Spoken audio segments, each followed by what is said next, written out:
Hey guys, welcome back to our conversation on worldviews. Once again, I'm joined by Drew. Hello. And Caleb. Hey. I almost forgot your name for a second. It's all good. And I'm Allie. So we're going to start off on a little fun note. I like to always have fun here. A little shoulder shimmy was fun. What superhero describes your personality? So not which one you want to be. I hate this question. Which describes your personality? Okay, my friends and I weirdly talk about this question. So As you do. It's starter territory. They don't even give me a superhero. I am Woody from Toy Story is what I'm told, which I hate. No, he's super. He's not super. He's super plastic. Yep. Here I am. That's just What me. do your friends me and say Barbie. about Yeah. I don't know. I don't want to peel back those layers. But yeah, I'm Woody. I'm Woody from I Toy just Story. really just diagnosed it in my head. And I don't almost do said it. it out loud, but I'll... Don't do that. Yep. Here I am. I don't know how to follow that. What are you? I don't know how to follow that great answer. I feel weird going like, Captain America. yeah, with something like that. You're now. sending Captain America vibes. Let's do that. No. I was gonna go Wolverine. Oh, kind of fun. Like, there's something about Wolverine. I'm from upstate New York. He's from Valley of Canada, but there's Darkness. that snowy lumberjacky kind of thing. But You that's send maybe snowy not vibes. me. This is so fun. I don't like answering after Woody. Anything you say looks super arrogant because that's Captain not a superhero. Every answer has powers. I think that's part of it, yeah. Well, and think about it. Have you ever got a cut? Yes. And it heals, right? That's a Wolverine thing. He self-heals. So do you self-heal? Is that what you're saying? Just minor things Oh, like okay. paper cuts and bruises, not Not regeneration. the damage that he takes on. Oh, okay. If I have to pick a superhero, I'm picking Batman. Batman's the best. Also doesn't have powers. Yeah, he's just rich. There's layers to this. I don't know. Him Next and question. You're going to really just I cry can't. in Yeah, I'm 20 spiraling. minutes. We need to move on. How do you go from Woody to like billionaire philanthropist? Yeah. It's a lot of range I'm there. really thinking there's a really obvious thread, but I don't want to pull on it. Next question. Yeah. What are you? Yeah, I was going I to wanna say, know you what guys you didn't are. care. Yeah. No, I asked. Okay, have you guys seen Black Widow? Yep. Okay, so I feel like I kind of have the personality of her sister. You know, when she's like, I'm like cool and like fighting stuff, but then she's also like, let me just like roast you for a second. Why are you doing that weird hair flip? Like, that's kind of me.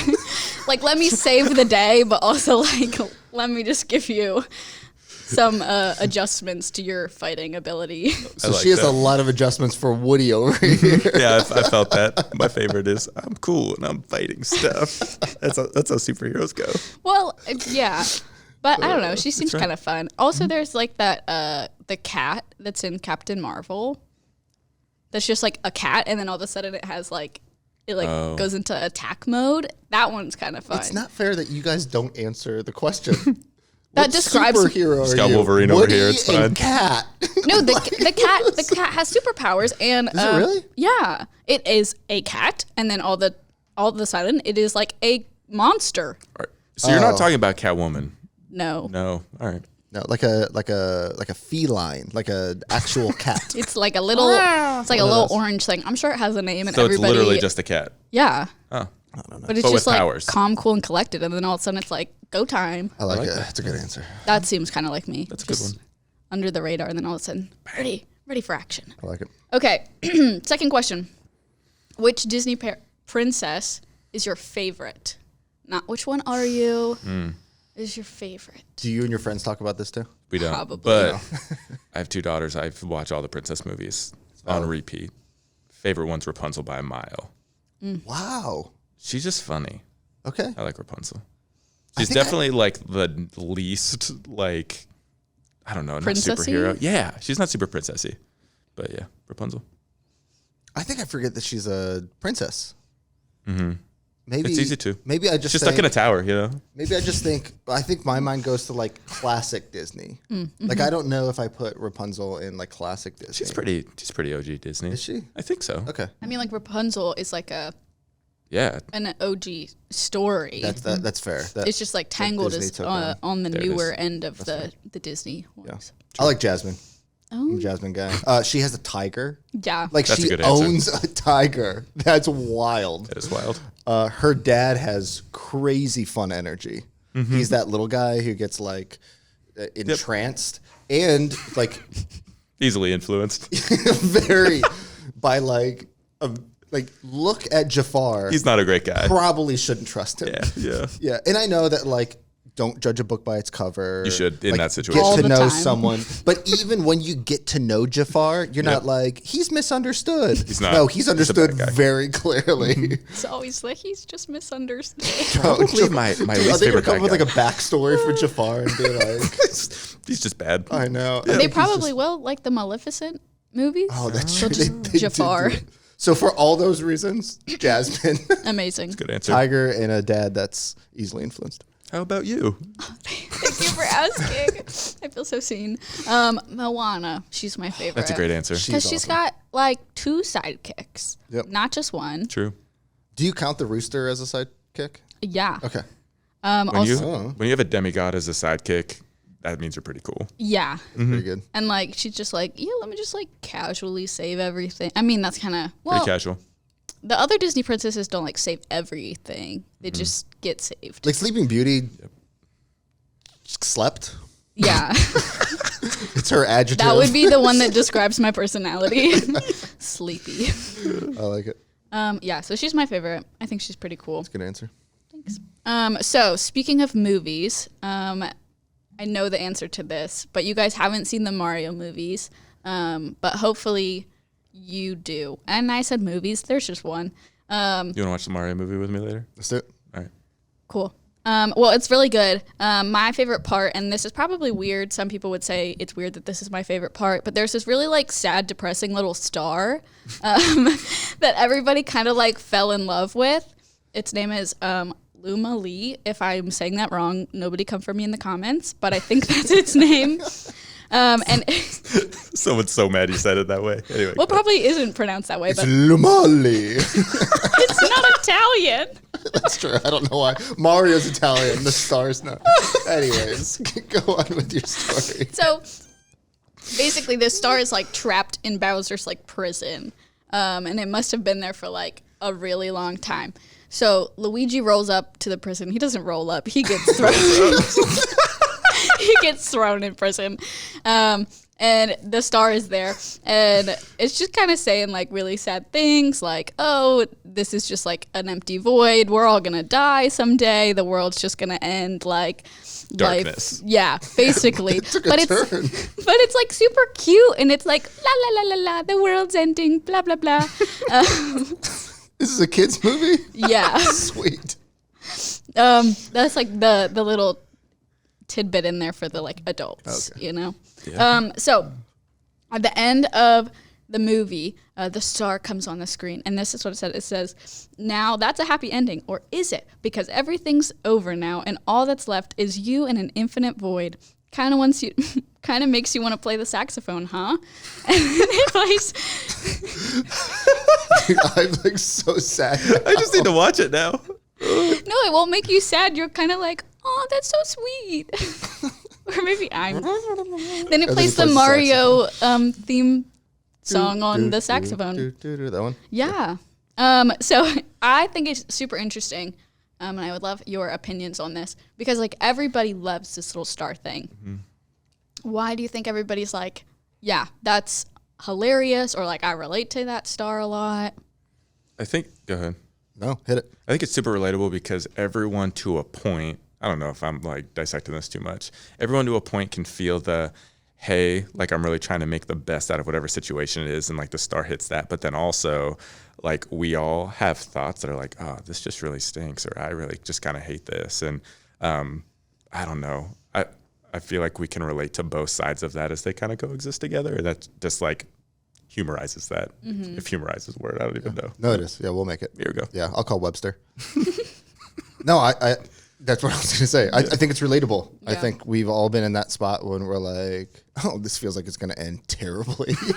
And how do we cope with those things? With like sarcasm or humor or things like that. So, and we all want to be a star. So maybe that's why. Yeah, that's it. That's the answer. Podcast done. Oh goodness. I can't wait for you guys to watch this movie now. Same. And at one point, it's like getting dropped into lava, and it's like Kids movie. and it just is like mercy, and then it starts going back up, not getting dropped into lava, and it's like boo. Very dark kids movie. I'm excited to see how you transition out of this one, Allie. Me too. So one of the things that I think is really interesting, especially about Gen Z, which I am Gen Z, Gen Z. I represent us all. I don't. I'm probably more different than most Gen Z people. But one of the things that I think is really interesting about this generation and what I've seen, especially from a lot of our high school students, is that this idea of like, I have to make my life my own. I need to like make fun of this situation. I kind of feel like that's what the star is doing. Like, we're all gonna die someday, so like, let me just like say funny stuff so that like everybody else that's in prison with me is gonna laugh about it or like freak out. So it's like that like main character energy that I feel like everybody's like grasping for or like wants to get because they need their life to have value because they feel like it doesn't have value. So how have you guys seen this play out? You guys both work with high schoolers. So have you guys noticed this at all or like seen it happen in real life? I'd say the short answer is yes. I think that part of the humor that can contribute to it too is the pressure of needing to create value or worth in and of yourself can also be really stifling. So obviously we would say, hey, like you can get your value and your worth. You should get your value and your worth from Christ in a relationship with God. But when that's not the case and you're literally just operating out of, hey, like this is the physical world around me, there's nothing beyond that. I think because of how God created us, are always searching for more significance, more meaning, like let's connect this somehow. And when it's just you would affirm as true, even though we wouldn't affirm as true, like, okay, like this is just, again, the physical world, what is here, that's all there is. I feel like even hearkening back to the start, it's like it takes you to a dark place. That's pressure. Mm-hmm. Yeah. I think students are trying to find their truth. And I think that phrase in itself is scary and wrong. Yeah. Oh, like your truth and my truth and then your truth. And then all of a sudden we have all these truths and we're like, hold on, what's true? And as you grow just in life and you mature, like you start learning and you're like, oh, what I thought was true is no longer true. That can be really scary. And then insecurity creeps in. And y'all, in high school, I was insecure enough. I did not need to have this, like, I don't know what truth is on top of everything else.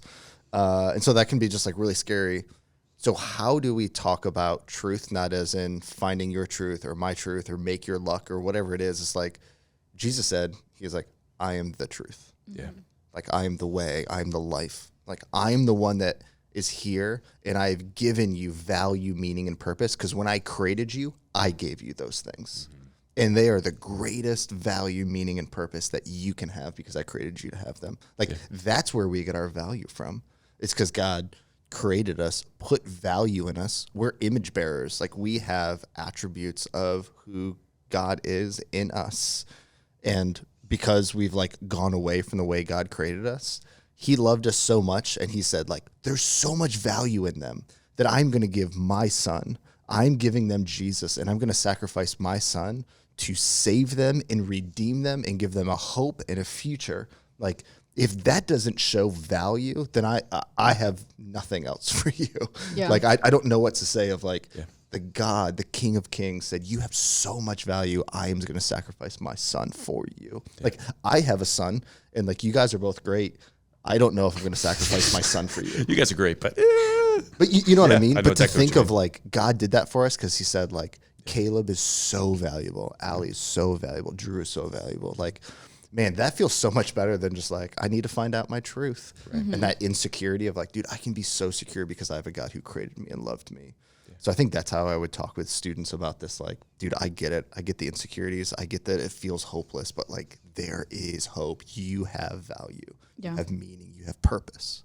I think it's one of the things that I have seen, and I even know from like a lot of my friends, it's just this idea that like they need to be their own hero because like systems have failed them, their parents have failed them, teachers, coaches, like any adult figure in their life just is constantly like leaving them or failing them or telling them that they like aren't good enough. So a lot of people have just like internalized that of like, I have to be my own hero. Like nobody's going to help me get to where I am besides me.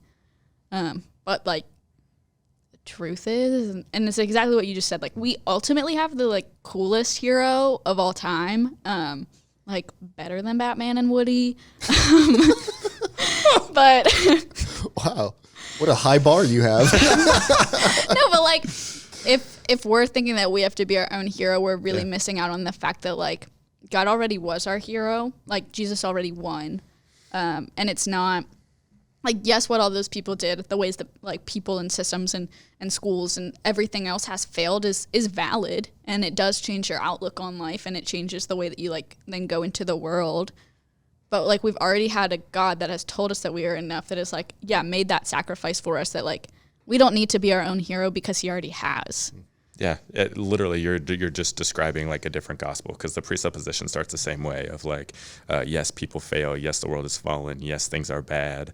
And for those of us that follow Christ, it'd be like, no, like Christ is my savior. He is my hero. But then we're saying, hey, no, like I have to rely on myself. I have to be that person, when you were never intended to be that person. And frankly, you will fail too. Mm-hmm. So. Well, and I think that's the thing that ends up getting people in such an unhealthy place, because you trying to be your own hero is always going to result in failure. You're not meant to bear that burden. No. Yeah. And like, we're not superheroes. Like, I cannot solve all of the problems that come into my life. But if I can rely on God, like, it is going to be easier to not do it alone. Yeah.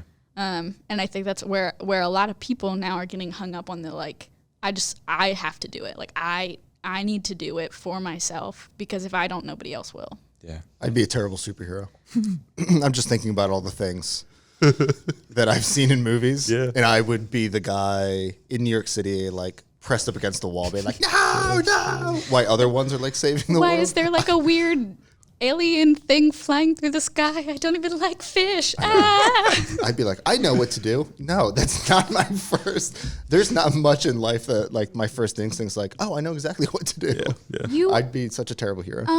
Back to the superhero question, you should have said Captain America, because you frisbee golf. Oh, Yeah. there it is. Yeah, or disc golf, but that's okay. Oh, sorry. It's an insider way of saying it. It's a purist. Whatever. But, like, you could throw it at the weird little fish thing. It's true. Just likes his frisbees, that's all. Discs. Oh. Thank you. Whatever. Yep. I don't do disc golf. Me Clearly. either. Yep. I don't. Play frisbee. I do play frisbee. Yes. So, why do you guys think it is more important for us to find our value in God than in all of the earthly things that are easier sometimes maybe to find God in? Or not to find God in, to find value in.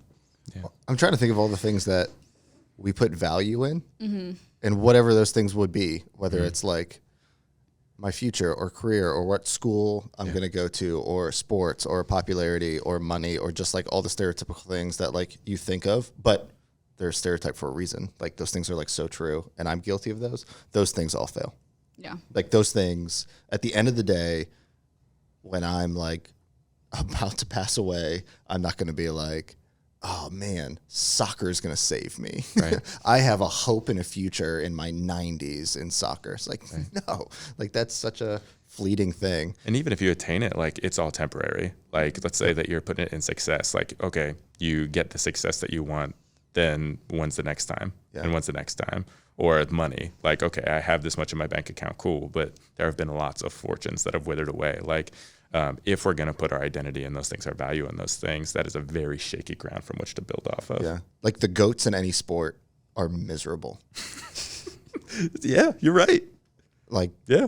yeah, I don't know what to say it. Like they're always striving for more. Like they're never satisfied. You never arrive. And I think we look at them and be like, dude, they're never satisfied. Like that drive, like he's him. And we celebrate that. You're right. He's got it. Yeah. And I kind of look at it and be like, dude, that's so sad. Yeah. Like I love his drive, and I think that's such a good thing, but he's never going to attain it. Yeah. Like there's never enough. And then you meet Jesus and you're like, dude, he's more than enough. And that sounds so like, oh, what a youth pastor cliche.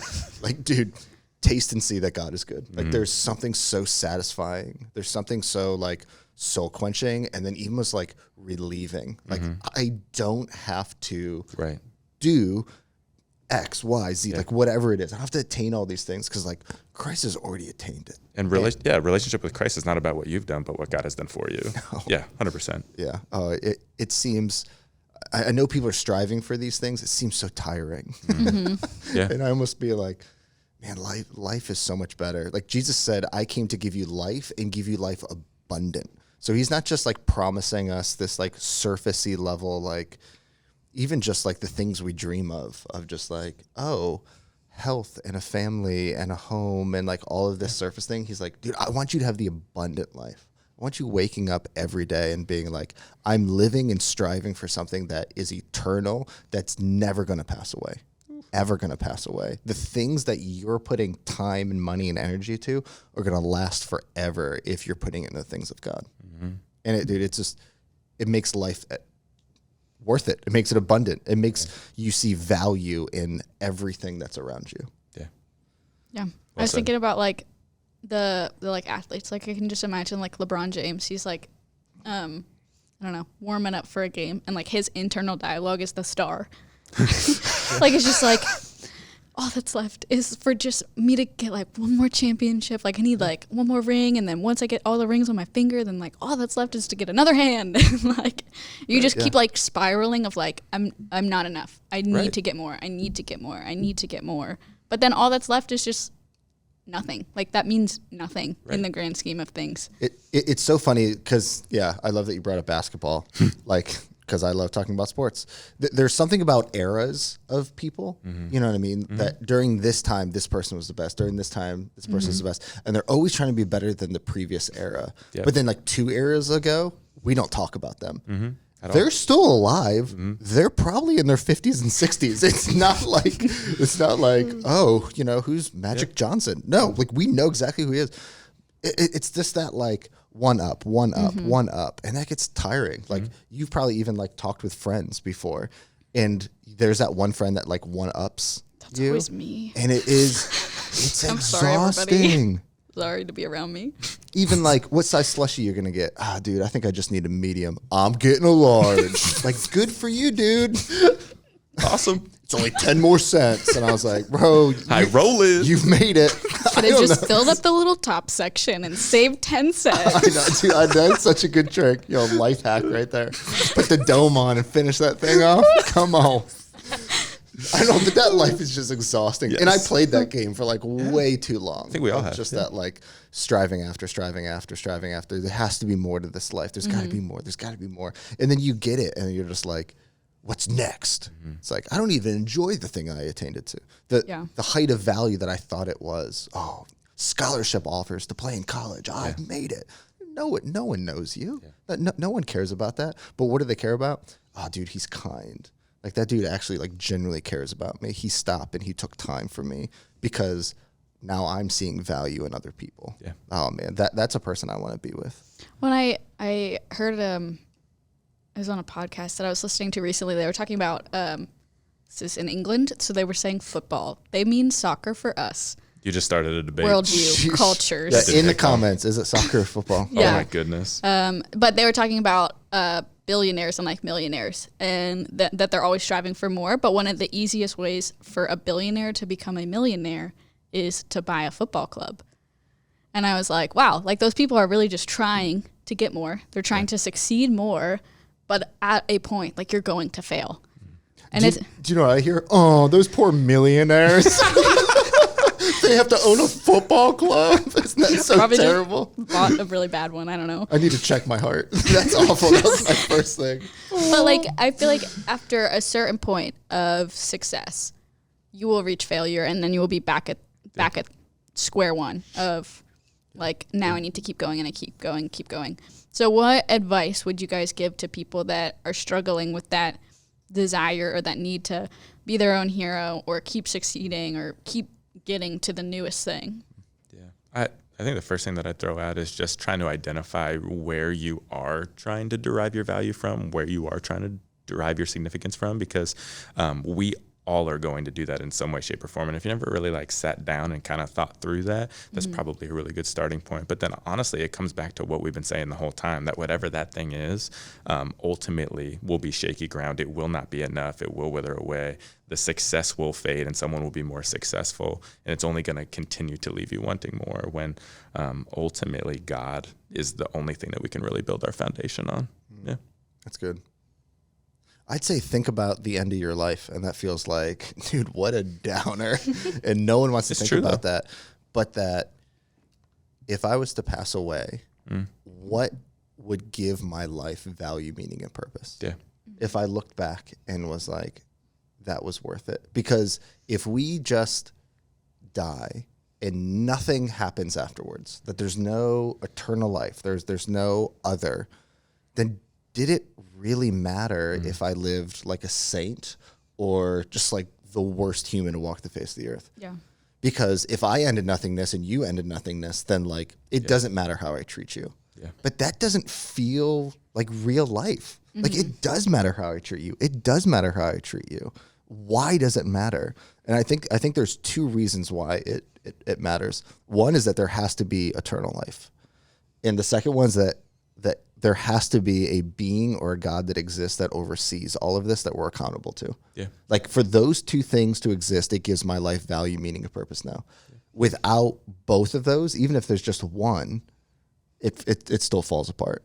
And so I think that's what I would say to someone who thinks like they're being the hero. All right, you're on your deathbed. What does being a hero mean? How were you? Cool, you were a hero. You saved the world, but if it ends in nothingness, it doesn't matter if you save the world because no one can save the world if there is no eternal life. Yeah. I remember in high school hearing a sermon, and the pastor was like, think about your tombstone. It says your name in big letters, and it says, I'm going to say my birth year, 1999, hyphen, insert year I die. Hopefully not soon. But the thing... Put that out there. The thing that like people notice is your name, because that's like, it's you. It's you. But the thing that matters the most is that hyphen. It's everything that you did from the time that you were born to the time that you died. But that's not what you see on the tombstone. It's really just a tiny little line that someone engraved. Right. But that's where your value comes from, and it's what you choose to do with all that time. Whether it's short, whether it's long, that is what God has given you. So like go and run with it. Like go and find value. And yeah, like don't be your own hero because it's not going to work.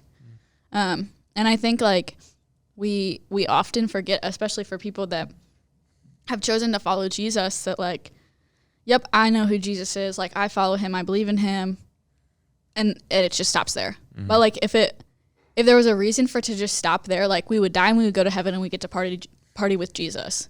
But like we don't. It's not like you get baptized, you do all the things, and then you're up in heaven. Like there's a reason that we're still here, and like that's where our values should come from, is like how do you introduce more people to Jesus? How do you like go out and help other people find value? Like that is a great way to get some value for yourself.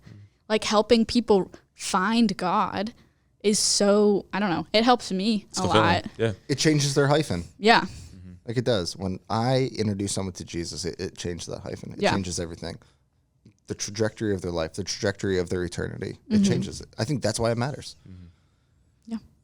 Well. Period. Dropped it. The mic. So that was kind of all about the worldview naturalism. So let's shift into New Age. This is the shifting. This is New Age. Yes. I mean, kind of. I like it. I don't know. I like it. It's good. It's good. So one of the things that I think is interesting about New Age is when I think about it, I think a lot about like sci-fi and fantasy stuff. So before we get crazy into the nitty-gritty of the things, I want to know, what Harry Potter houses are you? Oh, No, you're good. I was like, I like this one better than the superhero question. oh, okay, good. Oh. Well, then I feel like this is really. If take you- it away. Okay. I'm a Gryffindor. You are, aren't you? I only read the first book. That's all I have. Whenever I take that test that everyone tells me to take in this, Pottermore. sure. Is that what it is? Great. Yep. What's the other one that you said? Gryffindor? That's the one. Knew it. Okay. I think that's the one everyone wants, right? How's that? Yeah. Isn't the one that Harry was in? Woody goes to Gryffindor. No. Is Ew. Batman in Gryffindor? It would definitely be a Ravenclaw. That would be a sweet crossover. You would be a Batman and Ravenclaw? Harry No, you are a Ravenclaw. I am a Raven. I don't even know what that means. Tell me, everybody in the comments, tell me I'm wrong. If he's Batman and he's Woody, he's definitely in Ravenclaw. You know I feel like you're peering into my soul in a language I don't understand. Is a better question. What What house is do he? you think we're in? What is he? That's the better question. No, I feel like that's like telling people what Hufflepuff. Enneagram they are. No, he's not a Hufflepuff. Darn. Good. I think. I don't know. Like I What watched, are you? I'm a Slytherin. Isn't that the dark one? There was just so much silence. Cool. No, they're not. Yo, do you want to talk about Jesus? I feel like we could. Are there good ones? Yes, all of them are good. Like, there's nothing intrinsically Yeah. bad about any of I them. thought Slytherin was. I don't know. I don't No, know. like the Slytherin's qualities are just like that they're super loyal. Like they go a after good what they thing. want. It's a good thing. Like Selfishness? No, I'm playing. no, that is kind of one of them. I know it about myself. I'm not afraid of it.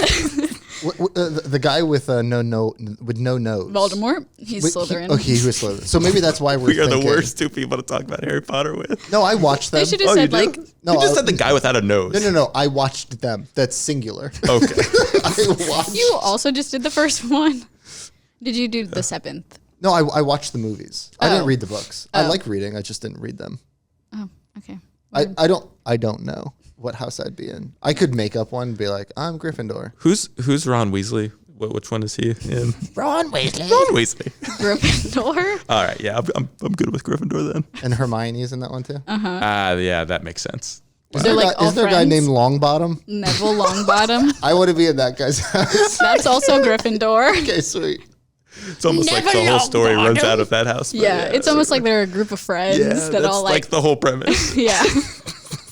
Understandable. I did watch them, but they're friends with other houses. They're not really. Like Draco is in Slytherin and they're like kind of like frenemies. Oh. But like That sounds How about complicated. Victor? Isn't there a Victor? Victor Crumb. Yeah. Is he He's- in a house? You know things. I can tell. She's annoyed with how little we know. It's fine. He actually was in a whole different like wizarding school. So now we have 3 viewers, and they're all super hardcore Harry Potter fans. Everyone else is completely like, all right, on to New Age. Chip, chop, chip. Okay, fine. Well, we will just keep going then. One day I can talk to someone about Harry Potter, but it's not you two apparently. Sorry. It's fine. I'll just go cry at home. But one of the things that I think is interesting about a lot of the sci-fi films, and I think there was like a big resurgence of sci-fi in the early to late 2000s, 2010s. 2010s Sounds great. An era now. Let's do that. I'm there. Okay, yeah. So there was like a whole new resurgence of all of this because there's this idea that like we want to rebuild society. We want to see what society would look like if we could just like scratch everything away Yeah. and like go from ground zero. So there was like a lot of the like, oh, the world ends in an apocalypse and these people are left to like rebuild society. Like that's what it looks like. That's the 100. If you've ever watched that show, it's awesome. Two But things we need to watch now. Shout out. yeah, you need to go watch the 100 and you need to go watch Harry Potter. But why do you guys think that's such a thing that people really enjoy, like consuming either books or movies, shows? 2 things come to mind. One, I think it makes you kind of test out what you value if you're thinking about building communities, not the word civilization's probably not the word either. Is there a better word? Society? Society. There it Yep, is. there it is. And it kind of causes you to think about what you value to like the like last degree, if that makes sense, and like run it to its logical conclusion. I think that's cool. Second thing, and this is really more of a theological one, but like God is creative, God made us creative, and I think that there's something about us trying to expand the boundaries of what we know that reflects some of God's creativity too. So I think it's probably those two things, but just a thought. That was way deeper than what I was going to say. Sorry. That was Same. really good. I was going to say, I think we just want better. Or that. Like, No, I think some of those things are connected, though. Yeah. I think we look at this world and we're like, there's got to be something better. Yeah. Like, I don't even watch the news. I don't even like looking at the news app, like Apple News on my phone anymore, just because I'm like, there's got to be something better. And I think we were created for something better. Like, I think there's something inside of us that like feels like I wasn't made to live in this world of chaos. Yeah. Like, this doesn't, like, it just doesn't feel good. And I think we could all stack our hands. I don't think anyone's like, this is the perfect world that I want to live This in. is the best. Like, 2023, baby. Let's go. No one's saying that. inflation. It almost unites us. There's almost something Yeah. like oddly beautiful about us all saying like, we want something better. How we make it better, that's where the conflict comes in. But I think there's something inside of us, and even as we look at scripture in Genesis 1 and 2, when God created us and created the world, we were created to live in perfect relationship with one another, perfect relationship with nature and creation, and perfect relationship with God. Like, so that's in us. Yeah. Because we messed it all up, now we're in this chaos, but there's something inside of us that's like, man, I deeply want something better. Yeah, I feel like all of us are so used to just seeing chaos that all we want is just like Order. peace. Peace. Yeah. Yeah, just like the feeling of almost just like a deep breath. Yeah. And I think it's interesting. Correct me if I'm wrong. You guys are smarter than me. The like new age worldview kind of like popped up around 60s, 70s. A lot of chaos. I feel like it's probably swinging back again, once again, after a lot of chaos and just like the world not knowing what to do. And we are just like, how do we do this better? And I don't think that's a bad thing. Like, I don't think thinking how can we make the world a better place is a negative thing. No one's going to argue about that. But I think it's the discounting that God needs to be involved in. That is what probably is the negative part of it. But before we jump there, I want you guys to think, you can redo the world. What would your perfect world, your perfect society look like? Oh, my goodness. Mine is nobody's allergic to dogs because I think that's sad. Yeah. Clearly, I like dogs. That's a great starting point. I'm glad that you started there. Everything now feels safe. I feel like it would definitely be a rule about food. And I feel like it would be like candy every day or like pizza and ice cream every Friday. But like everyone needs to be involved. It's like one big worldwide pizza party. Well, then nobody has to be gluten-free. You got to eliminate all those Anti-gluten. dietary restrictions. I'm anti-gluten and dairy. Yeah, we'll keep going. I was going to say no diseases. But now I feel ridiculous for some reason. No, I think for that's that right. answer. I think Dogs, that's right. pizza. Oh my goodness. I know. But like, yeah, I'd love to cuddle a puppy. World peace. Cool. Yeah, world peace and a big old pizza party. Sorry. We nailed that one. No, I feel like there's a cool, yeah. Yours are way more fun. Maybe No doubt. obeying stop signs. I don't know. I feel like I got to throw something like that out there now. I took that way too serious. I really liked your answer. Sheesh. World peace. I kind of thought you guys would more go with just like no conflicts, or that we, would be living with God, or No, pizza parties. Pizza parties and world peace. I know. Fair I enough. love that your should rebuttal look was for like, office. but gluten. because you got to get rid of the gluten allergies. It is actually really interesting, and I don't know if anyone loves history, but you thinking of there's just people that are like, oh, I hate history. It's like you just didn't have a good history teacher. That's true. Because there's something so It was your fascinating football about coach. Yeah, That's a fact. hold That is on. true for me, actually. There's something. The khakis and the quarter zip. Yeah, and like anyways, there's I almost so said much a there. name. I can't. Yeah. There's so much there, but I think there's something really interesting at looking at. Okay, what did people do? And that's kind of history class. But then why did they do that? And there's something about this new age movement that came to popularity. And I think there were some rumblings of it probably in the 20s and 30s, but really in like the 50s, 60s, 70s. And the big thing that's going on in America, or at least the world at the time, is the Vietnam War was going on. And everyone was looking at the world and was like, this is not okay. Like, this is not all right. I don't want to live in this world. And then there was this like, we can't make the change that we want to make. Like, we want to be able to change this world. We've tried. Everyone's had their ideas of how to make it change. And then there was this philosophy or worldview of like, what if we can transcend this reality? I can't control this world, so I'm going to create one that I can control. And that's when we start getting into this new age of like, there's something more out there, and we get into zodiac signs. Then we even get into like some of the psychedelics that actually remove us from reality and put it, and it became this really popular thing because it was something we can control. It's something that I can understand. It's something that's away from all the horrors of the Vietnam War and everything that's going on in the world. And when we look at that, we're like, it makes total sense. Yeah. You remove the new age worldview from the history of what's going on at the time, and you're like, what crazy things are these people doing? How did they Why not did see they do it? that? Yeah. But then, man, once you see what's going on in the world, you're like, I wouldn't want to be in that either. Yeah. It's totally understandable. And it's ironic too, because I feel like it's at a place where it's like, if I can't make this world what I want to make it, then I almost need to escape it. And I think it's almost like an escapism that starts to kind of form out of it. We do that now? Yeah, that's true. My phone is a form of modern day new age. I feel like I need to hide this now. Reality. I know, sorry. Yes. Guilty of talking to myself. Literally like augmented reality. Yeah. We want to augment. We want to put things in the world that aren't existing. Virtual reality.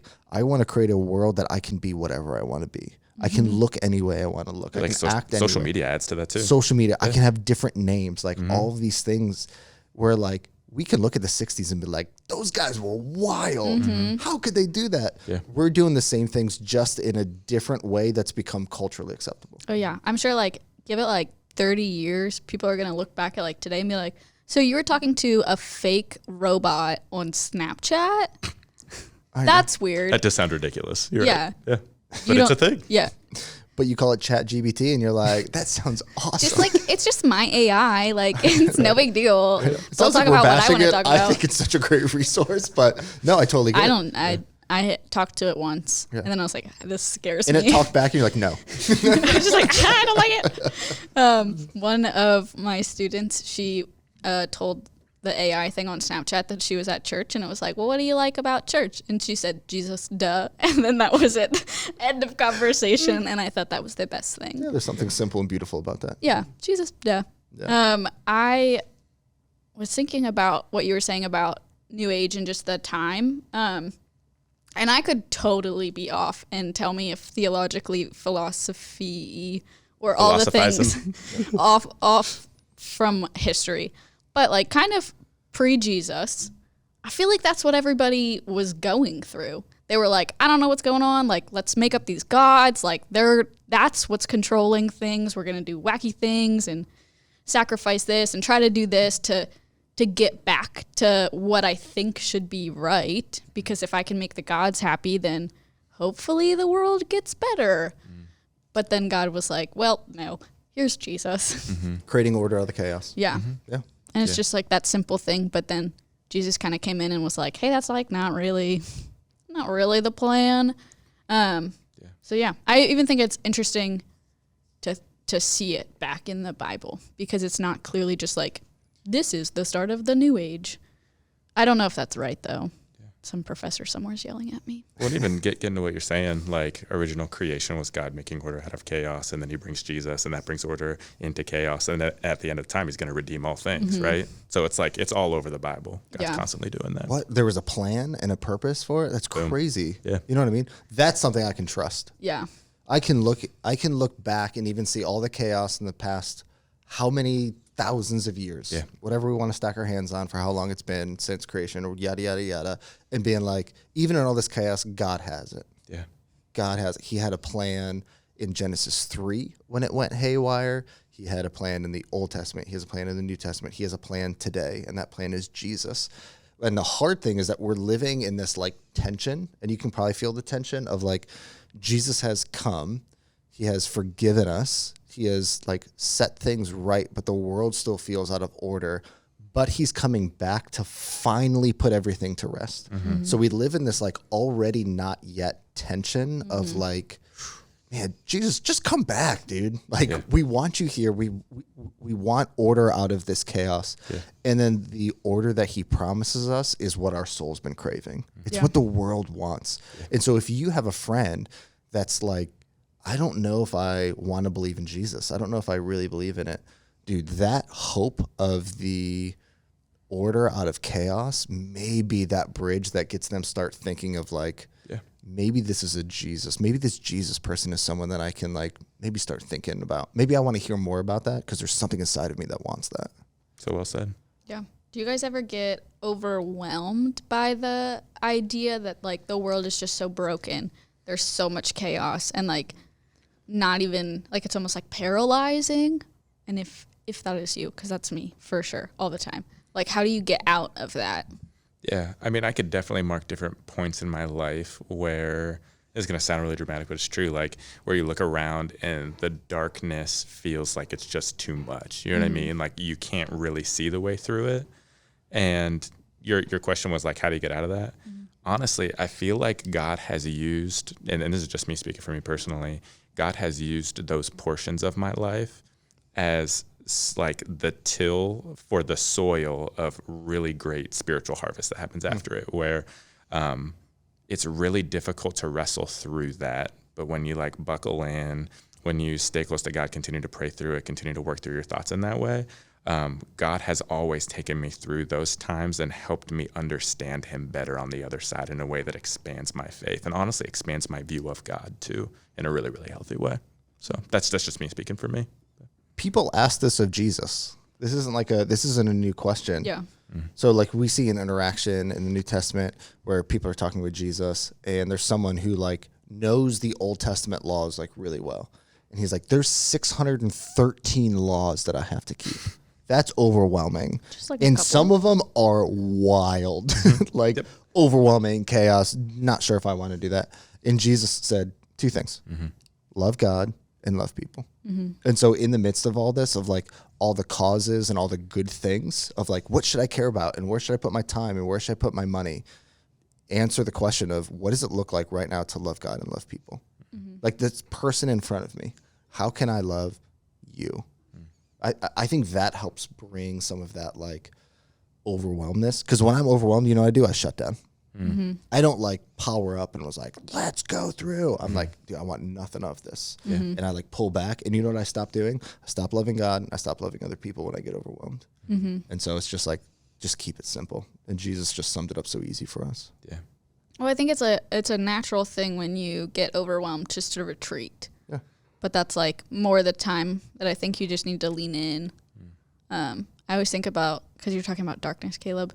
Have you guys ever like, I don't even know where it would be. Like if you were in a movie theater and like fire alarm goes off, so you have to like go out one of the exit doors that they tell you to pay attention to at the beginning of the movie. You walk out that exit door, it's going to be so bright. Like it's going to be an overwhelming light because the darkness was overwhelming. But like the darkness inevitably is going to end. Like the lights will come on at the end of the movie, or like the situation that's overwhelming you is going to end. And hopefully you are met with this overwhelming light because it is your relationship with Jesus. But that means that you have to get out of the darkness. And that's not just like going to happen. Like you have to lean in. You have to like remember that there is a relationship to be had. But I always forget about that, I think. That like it's easier just to run and hide. But God's going to chase you. But you still have to like, I don't know, turn around or say like, hey, God, I'm here. Oh, hey there. Can I challenge a thought that you just said? Oh, please. You said, get out of the darkness. I think the light came into darkness. Well, yes. Yeah. And that's You're Jesus. Right. And so now it's just like recognizing, dude, it's so easy to see light in the darkness. You know what I mean? Like when they open the door in the theater and you're like, there's the exit. It's not the red sign I look for. It's the door that's open with the sunlight coming in. That's where I know where the exit is. Yeah, that's why I know where the light's coming in. There's always a clear, like, that's the way that you need to go. I feel like people want to escape this reality so bad. Don't do that. Man, there's something so beautiful about seeing God change and redeem the brokenness. And we don't have to wait for Jesus to come back to do that fully. Like God is doing that here and now, and he's changing people and he's changing situations. He's changing families, which is changing communities, which is it's changing. God's doing something. Stay in this reality. Right. There is hope. And there's absolutely no doubt that God's going to redeem 100%, but it's also important to note that God's going to do that on his time. Yep. And sometimes, when God chooses to go slower, whatever that looks like that darkness can feel overwhelming. So even to your point then, yeah, God 100% illuminates the darkness. But I think sometimes he takes us on a journey through that darkness, really to change us in some kind of a way. So it's not to cheapen that struggle. However, that the answer is still 100% there. Does that make sense? Yeah. I had a professor in college, shout out Dr. Lehman. He said, God's not in a hurry. Yeah. God grows things. Mm-hmm. And there's something about the growth that gives God the most glory. And so could Jesus have come in Genesis chapter 3 or Genesis chapter 4? Most definitely. Perfect world, we mess it up. God's like, come on, guys, and fixes it right away. He could totally do that. Why didn't he do that? God's not in a hurry. God's growing things. Yeah. And then when you read the Bible and you see the story of the progression of redemption that's happening, the progress of redemption that's happening, you're like, this is a God who's good, who has a plan, who loves me, who's full of grace. And it's this building crescendo to Jesus. And we get to Jesus, and now we look back at Jesus, and we're like, God is still at work. God is still doing things. He's changing people. He's changing families. So don't escape this reality. There is hope here. Yeah. Yeah. You don't need to make a new story when God's already written the story. You're just part of it. So true. It's the best. Yeah. It's just the best story. Yeah. It is. Best-selling book in the world, I think. Long time. Shout out Bible. Good one. It's good the most, one to read. It's the most stolen thing in the world too. Well, there's probably a reason for that. Which is kind of cool. Good book. Steal my Bible. There you go. Put that on a t-shirt. Good. Sweet dad shirt. Well, guys, thank you for being part of this conversation on worldviews and just dissecting what it looks like for us even to be part of conversations with people that might have some of these views. So hopefully you guys enjoyed this conversation, and we will see you soon.